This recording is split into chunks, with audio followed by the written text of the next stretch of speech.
even though I was battered and smashed as a farmer and I didn't have much land left, I still felt a very, very strong connection to my land.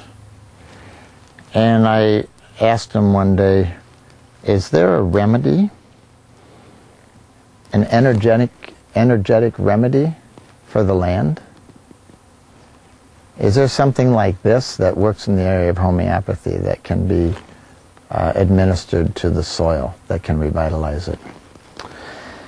And that question eventually led me to biodynamics. It actually was a little bit circuitous because it took me through this journey into radionics and dowsing, which deal with subtle energies and perception of subtle energies.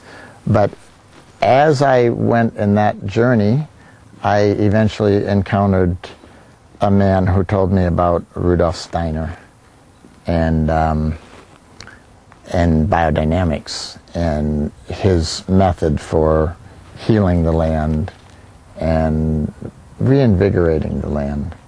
Biodynamics really came about because Steiner recognized that the forces in the earth were dwindling and that this was being expressed in the food that people were eating, and he said this is what limited the ability for people to convert their will into action. He said it was actually the forces in the food that were not being generated because the strength, the energy was not in the land that was being farmed.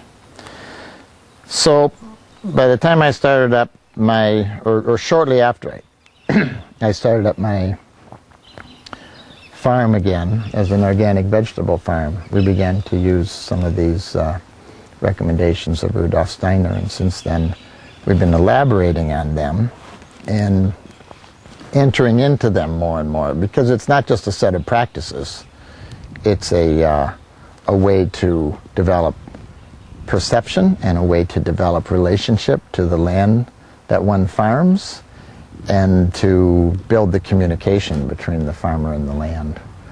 It's a lifelong process.